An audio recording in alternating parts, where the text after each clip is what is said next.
ഇവിടെ തൊഴിൽ മന്ത്രി ഇടപെട്ടിട്ടുണ്ട്. അദ്ദേഹം അടിയന്തര റിപ്പോർട്ട് ആവശ്യപ്പെട്ടിട്ടുണ്ട്. അപ്പോൾ ആ വഴിക്ക് പോകും. ഇനി ഇപ്പോൾ ക്രിമിനൽ നടപടികളിലേക്ക് കൂടി പോകേണ്ടതുണ്ടല്ലോ. പോലീസിനും അതിൽ ഇടപെടാൻ വകുപ്പ് ഉറപ്പായും ഉണ്ടാകും.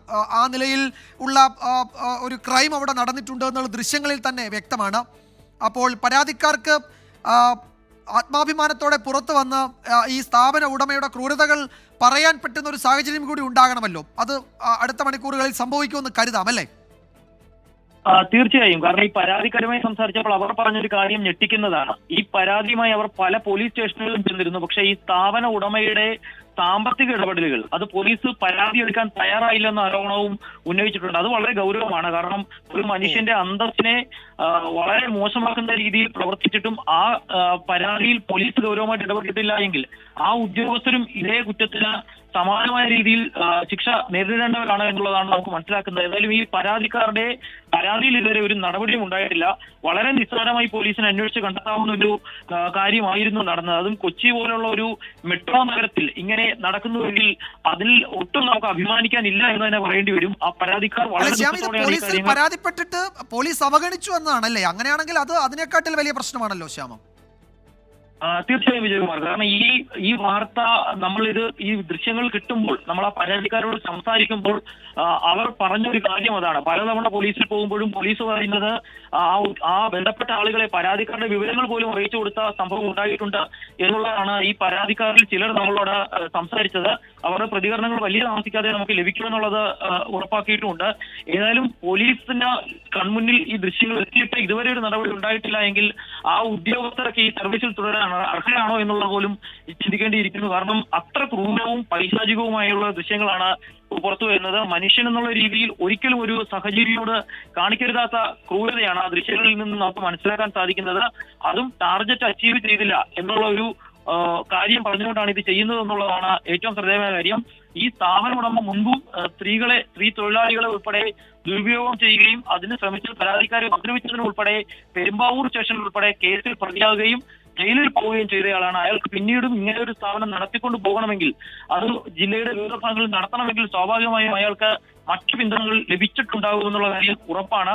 വയനാട് സ്വദേശിയാണ് ഈ പരാതിക്കാർ പറയുന്ന ആൾ. അയാൾ മുൻപ് ജയിലിൽ പോയ ആളാണ്. ശ്യാം തുടരുക. ഇതാ പരാതിക്കാരൻ ഇത്തരം കടുത്ത തൊഴിൽ പീഡനം നേരിട്ട ഒരാളാണ് എന്ന് ഞാൻ കരുതുന്നു. അദ്ദേഹത്തിന്റെ പേര് അദ്ദേഹം പറഞ്ഞിട്ടില്ല. വേണ്ട, പേര് പറയേണ്ട. അദ്ദേഹത്തിന് പറയാനുള്ളത് പറയട്ടെ.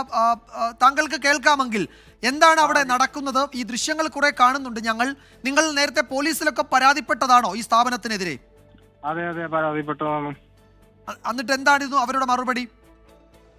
അവര് പറയണത് എന്താന്ന് വെച്ചാൽ നിങ്ങളെന്തിനാ ഇത്ര നാൾ അവിടെ പോയി നിന്നാണ് ചോദിക്കണത്. ഏത് പോലീസ്, ഏത് സ്റ്റേഷനിലാ പരാതി പറഞ്ഞ്? പെരുമ്പാവൂര്. ആ സ്ഥാപനത്തിൽ എത്ര ആളുകൾ ജോലി ചെയ്യുന്നുണ്ട്? 10-30 പേരെ ഉണ്ടായിരുന്നു ഞാൻ നിന്ന ടൈമില്. നിങ്ങളൊക്കെ എന്ത് ജോലിയാ അവിടെ ചെയ്യുക? അത് ഇങ്ങനെ വീടുകളിലൊക്കെ ഓരോ ഹൗസ് ഹോൾഡേഴ്സ് കൊണ്ട് കൊടുക്കുക, സെയിൽ ചെയ്യുക, അത് തന്നെ ആയിരുന്നു. അപ്പോ അത് ഈ ടാർഗറ്റ് അച്ചീവ് ചെയ്തില്ലെങ്കിൽ ടാർഗറ്റ് ഇല്ലെന്നേ പറയുള്ളൂ. ടാർഗറ്റ് ഇല്ലെന്നേ പറയുള്ളൂ. പക്ഷെ അത് ഓട്ടോമാറ്റിക്കലി ടാർഗറ്റ് പോലെ നമുക്ക് തലയൊക്കെ വെച്ച് വരികയും ചെയ്യാം. എന്നിട്ടൊരു 2000 താഴേക്കാണെന്നാണെങ്കിൽ ബിസിനസ് പിടിച്ചേക്കണം. 2000 താഴേക്കാണെങ്കിൽ നമുക്ക് അതിനനുസരിച്ച് പണിഷ്മെന്റും കാര്യങ്ങളൊക്കെ ഉണ്ടാവും. ഒരു ദിവസത്തെയാണോ പറയുന്നത്? അതെ, ഒരു ദിവസത്തെ. ഒരു ദിവസം 2000 രൂപയുടെ വിൽപ്പന നടത്തിയില്ലെങ്കിൽ ഈ ശിക്ഷയുണ്ട് അവിടെ, അല്ലേ? അതെ. എന്താ ചെയ്യുക? ഇപ്പൊ ഈ കഴുത്തിൽ ബെൽറ്റ് ഇട്ട് അതിലൂടെ നടത്തുന്നത് നമ്മൾ കണ്ടു. ഇതുപോലെ മറ്റെന്തൊക്കെയാണ് അവിടെ ചെയ്യുക? അവിടെ പിന്നെ മറ്റേ ഈ നിലത്ത് കോയിനൊക്കെ ഇട്ടിട്ട് നക്കിക്കും. അങ്ങാട് പട്ടിനെ പോലെ ബെൽറ്റ് കഴുത്തിട്ടിട്ട് നക്കി അപ്പുറത്തേക്കും ഇപ്പുറത്തേക്കും വരാൻ പറയും. പിന്നെ ഓരോ സ്ഥലത്തും പട്ടി നടക്കണ പോലെ നടന്നു പോയിട്ട് ഓരോ മൂലക്കും പോയിട്ട് മുള്ളണ പോലെ കാണിക്കാൻ പറയും. പിന്നെ ഈ തീരെ ബിസിനസ് ഇല്ലാത്തവരെ രാത്രി 12 മണിയൊക്കെ ആകുമ്പോ എല്ലാരും വാങ്ങിക്കഴിയുമ്പോ വിളിച്ചെണീപ്പിക്കും, അടിക്കും. ഈ നനനെ തോർത്ത് വെച്ചാൽ അടിക്കും. പിന്നെ റൂമിലേക്ക് ഒറ്റക്ക് വിളിച്ചിരുത്തിയിട്ട് എന്താണ് ഈ ചീത്ത വിളിയും ആരാണ് ഇത് ചെയ്യുന്നത്? അത് ഈ ഹുബൈൽ എന്ന് പറഞ്ഞ ആളും പിന്നെ താഴെയുള്ള ആൾക്കാര്. അയാളാണോ ഈ സ്ഥാപനം നടത്തുന്നേ? അതെ. എന്താ പേരെന്താ, ഒന്നുകൂടി പറയുവോ? ഹുബൈൽ. ഇന്നാളൊരു പീഡന കേസിൽ ആളാത്താറുന്നല്ല. ആ കേസിൽപ്പെട്ട ആള് തന്നെ. അതെ അതെ അതെ അതെ. നിങ്ങൾക്ക് എത്ര നാളായി ഇവിടെ ജോലി ചെയ്യാൻ തുടങ്ങിയിട്ടപ്പോ? ഞാൻ 5 മാസം അവിടെ നിന്നിട്ടുണ്ട്. ഇപ്പൊ ഇറങ്ങി അവിടുന്ന്? ഞാനിപ്പോ ഇറങ്ങി, ഞാനിപ്പോ മര്യാദക്ക് ജീവിക്കും. ഇതിപ്പോ കേരളത്തിന്റെ വിവിധ ഭാഗങ്ങളിൽ നിന്നുള്ളവർ അവിടെ ജോലി ചെയ്യുന്നുണ്ടല്ലേ? അതെ, ഒട്ടനവധി പേരുണ്ട് അവിടെ. ഇവിടെ മാത്രമേ ഈ ആലുവ പെരുമ്പാവൂർ റൂട്ടിൽ മാത്രമാണോ ഈ സ്ഥാപനം ഉള്ളത്? ഇല്ല, പെരുമ്പാവൂർ എന്താണ് വേറെ കുറെ സ്ഥലത്തൊക്കെ ഉണ്ടെന്നാണ് കേട്ടറിഞ്ഞത്. ഞാൻ ഇതുവരെ കണ്ടിട്ടില്ല, അയാളെന്നൊന്നും കാണിച്ചിട്ടില്ല അവനെ. എല്ലായിടത്തും ഇത് തന്നെ ആയിരിക്കും അവസ്ഥ അല്ലേ? എല്ലായിടത്തും ഇത് തന്നെ അവസ്ഥ. അപ്പൊ നിങ്ങൾ ഇനി ഒരു ഘട്ടത്തിൽ, ഇതിപ്പോ തൊഴിൽ മന്ത്രി പറഞ്ഞത് അദ്ദേഹം ഇതിൽ ഇടപെട്ടിട്ടുണ്ട്, ഈ ദൃശ്യങ്ങൾ പുറത്തു വന്നതോടെ അന്വേഷണത്തിന് നിർദ്ദേശം നൽകിയിട്ടുണ്ട്. അപ്പോൾ പോലീസിന് ഇനി ഇടപെടേണ്ടി വരും. അങ്ങനെയാണെങ്കിൽ ഈ പരാതി അന്വേഷണ സംഘത്തിന് മുൻപാകെ പറയാൻ നിങ്ങളൊക്കെ തയ്യാറായിരിക്കും അല്ലേ? ഞാൻ തയ്യാറായിരിക്കും, എനിക്കൊരു കുഴപ്പമില്ല. കാരണം ഞാൻ അതിൽ ഒരുപാട് അനുഭവിച്ചതാണ്. അങ്ങനെയാണോ അവിടുന്ന് ഇറങ്ങിയത്?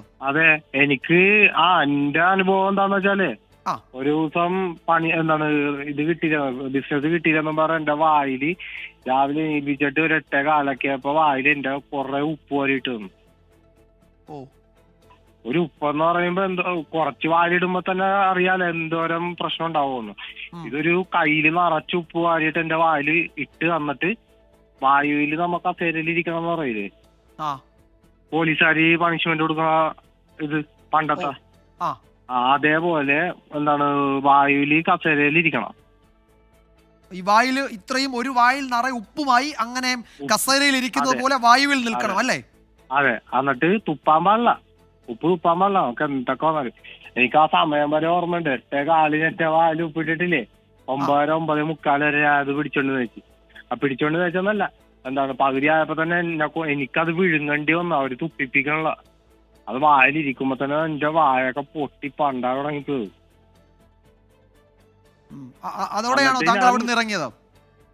അതോടെ ഞാൻ അവിടെ നിന്ന് ഇറങ്ങി. എന്നിട്ട് അന്ന് ഞാൻ അവിടെ വർക്കിനിറങ്ങി. വർക്കിനിറങ്ങിയിട്ട് റോഡിൽ കൂടെ പോയി. എനിക്ക് ഒട്ടും വയ്യ, തലറങ്ങണ്, കാലൊക്കെ കുഴഞ്ഞു പോണായിരുന്നു. ഹോസ്പിറ്റലിൽ പോണ കാര്യം പറഞ്ഞിട്ട്, എന്തിനാ അതൊന്നും കുഴപ്പമൊന്നുമില്ല, നിങ്ങൾക്ക് വർക്ക് ചെയ്താൽ ശരിയാവും എന്നൊക്കെ പറയാം. പിന്നെ ഉച്ചക്ക് അന്ന് ദിവസം തന്നെ ഞാൻ എന്നിട്ട് ഒരു ചേട്ടൻ എന്നെ ഹോസ്പിറ്റലിൽ കയറ്റി. എന്റെ ഡോക്ടറിനോട് കാര്യം പറഞ്ഞപ്പോ ഡോക്ടർ കേസ് കൊടുക്കാൻ വേണ്ടി പോയാ. ഞാൻ പറഞ്ഞു വേണ്ടതാ, വിട്ടാളെ, നിനക്ക് കുഴപ്പമൊന്നുമില്ലെന്ന് പറഞ്ഞു. ഞാൻ എന്റെ ഒരു മനസാക്ഷി ഞാൻ അവിടെ കാണിച്ചു. യവന്മാര് കാണിക്കാത്ത സാധനം ഞാൻ അവിടെ കാണിച്ചു. അവന്മാരെ സേവ് ചെയ്തിട്ട് ഞാൻ അവിടെ നിങ്ങോട്ട് ഇറങ്ങി. എന്നിട്ട് എനിക്ക് പറ്റാണ്ടായപ്പോ ഞാനൊരു ഭക്ഷണം കഴിക്കാൻ വേണ്ടി ഇവരോട് പൈസ വിളിച്ച് ചോദിച്ചപ്പോ അവര് പറഞ്ഞു, അതിനെന്താണ്, നീ ഒരു കാര്യം ചെയ്ത് പ്രോഡക്റ്റ് കൊണ്ട് സെയിൽ ചെയ്യുക, എന്നിട്ട് നീ അതിൽ നിന്ന് കിട്ടുന്ന പൈസ എടുത്തിട്ട് ഭക്ഷണം കഴിക്കാൻ വേണ്ടി പറഞ്ഞു. പക്ഷെ സാധനങ്ങൾ എന്തെങ്കിലും പോണേ നമുക്ക് ഒരു ആരോഗ്യം വേണ്ടേ.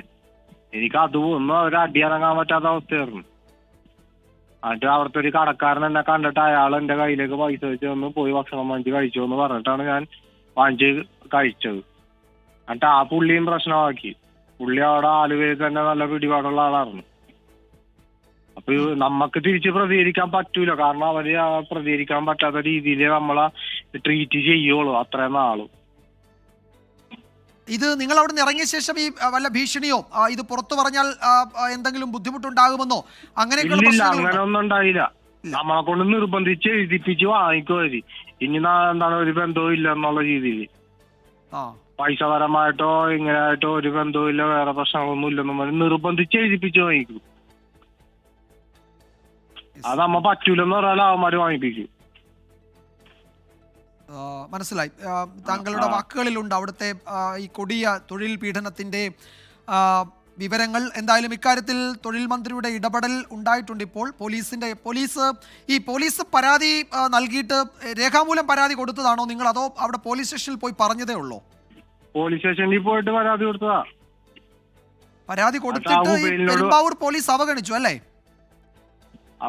ഈ പുള്ളിനോട് വരാൻ വേണ്ടി വിളിച്ചു പറഞ്ഞിട്ടില്ലേ, പുള്ളി ഫോൺ സ്വിച്ച് ഓഫ് ചെയ്താണ് ഈ ഹുബൈൽ എന്ന് പറഞ്ഞ ആള്. അല്ല, ഇത് എന്നായിരുന്നു പരാതി കൊടുത്തത്? എന്നായിരുന്നു? കഴിഞ്ഞ ആഴ്ച. കഴിഞ്ഞ ആഴ്ച. ശരി ശരി. പുള്ളി വരാ ഒരു 10 മിനിറ്റ് സാറേ വരാന്നും പറഞ്ഞ് പുള്ളി ഫോൺ സ്വിച്ച് ഓഫ് ചെയ്ത് കളഞ്ഞു. ഞങ്ങൾ അവിടെ പോണ വരെ പുള്ളി വന്നില്ല. അതുകൊണ്ട് പോലീസുകാരൻ വന്നിട്ട് പറഞ്ഞ എന്താന്ന് വെച്ചാല്, എടാ നിങ്ങൾ എന്തിനാണ് ഈ ആവശ്യമായിട്ട് ഈ പരിപാടിക്ക് പോകാൻ നിൽക്കണം, ഞങ്ങളും കുറെ പോയിട്ടുള്ള, പിന്നെ ഇതൊക്കെ ചെയ്യണൊക്കെ നിങ്ങൾക്ക് ഒരു എക്സ്പീരിയൻസ് അല്ലേ എന്നും പറഞ്ഞാൽ അവരെ ഞങ്ങൾക്ക് മോട്ടിവേഷൻ തന്നെ പോലീസുകാര്. ഇതൊക്കെ ചെയ്യണത് നല്ല കാര്യമല്ലേ, നിങ്ങൾക്ക് ഒരു എക്സ്പീരിയൻസ് ആവുമല്ലോ. ഇങ്ങനെയൊക്കെ ആൾക്കാരായിട്ടുള്ള മാനേജ്മെന്റിന് ഒരു കഴിവ് കിട്ടുമല്ലോ ഇങ്ങനെയൊക്കെ നടന്നു കഴിഞ്ഞാല് എന്നാണ് അവര് പറയണത് ഞങ്ങളോട്. നല്ല പോലീസ് അല്ലേ? അങ്ങനെ ഇത് ശീലമാക്കുക എന്നാണ് അവർ പറയുന്നത് അല്ലേ? അതെ, അത് കുഴപ്പമൊന്നുമില്ല എന്ന് പറയാം. അപ്പൊ ഞാൻ അതിന്റെ ഇടയിൽ ഞാൻ ചോദിച്ചാ സാറ് കേട്ടിട്ടുണ്ടാന്ന് അറിയാൻ പാടില്ല. സാറിന്റെ മക്കളെ കൊണ്ട് ഇങ്ങനെയൊക്കെ ചെയ്യിപ്പിച്ചു കഴിഞ്ഞാല് സാർ എന്ത് ചെയ്യും? ഉം, ഉം. ശരി, ഏതായാലും താങ്കൾ പ്രതികരിച്ചതിന് നന്ദി. താങ്കളുടെ പരാതി അവിടെ പെരുമ്പാവൂർ സ്റ്റേഷനിൽ ഉണ്ടല്ലോ, അതിലെന്താണ് സംഭവിക്കുക എന്ന് നമുക്ക് അന്വേഷിക്കാം. എന്തായാലും ഇക്കാര്യത്തിൽ തൊഴിൽ വകുപ്പിന്റെ ഇടപെടൽ ഉണ്ടായിട്ടുണ്ട്. ദൃശ്യങ്ങളടക്കം പുറത്തു വന്നിട്ടുണ്ട്. ദൃശ്യങ്ങളടക്കമാണ് 24 ഈ വാർത്ത പ്രേക്ഷകരിലേക്ക് എത്തിക്കുന്നത്. കേരളത്തിലാണ് നടക്കുന്നത്, ആലുവ പെരുമ്പാവൂർ റൂട്ടിലാണ് നടക്കുന്നത്. ആളുകളെ മനുഷ്യരായി കാണാൻ കഴിയാത്ത ഒരു തൊഴിലുടമയും ചില സഹപ്രവർത്തകരുമാണ് ഈ കൊടും ക്രൂരത അവിടെ നടത്തുന്നത്. ഇതൊക്കെ മാനേജ്മെന്റ് രീതി എന്നാണ് പോലീസുകാർ പരാതിക്കാരോട് പറഞ്ഞത്. നിങ്ങൾക്കൊരു എക്സ്പീരിയൻസ് ആകും എന്നാണത്രേ പെരുമ്പാവൂർ പോലീസ് ഈ പരാതിക്കാരനോട് പറഞ്ഞത്. ഇപ്പോഴും ആ സ്ഥാപനം അവിടെ പ്രവർത്തിക്കുന്നുണ്ട്. ആ സ്ഥാപനത്തിൻ്റെ പേര് എന്താണ്? ഹിന്ദുസ്ഥാൻ പവർ ലിമിറ്റഡ് എന്ന സ്ഥാപനമാണ്. വീടുകളിലൊക്കെ, നമ്മുടെയൊക്കെ വീടുകളിൽ ഒരു പക്ഷേ ഈ വീട്ടിലേക്ക് വേണ്ട സാധനങ്ങളുമായി ആളുകൾ വരുന്നുണ്ടാകും. നമ്മൾ ഒരു പക്ഷേ അവരുമായി ആ സാധനം വാങ്ങാതെയോ ഒക്കെ അവരെ മടക്കിയിട്ടുണ്ടാകും. അവർ അന്ന് വൈകുന്നേരം അനുഭവിക്കുന്ന കടുത്ത യാതന, കൊടും ക്രൂരത എന്താണ് എന്നാണ് ദൃശ്യങ്ങളിലുള്ളത്.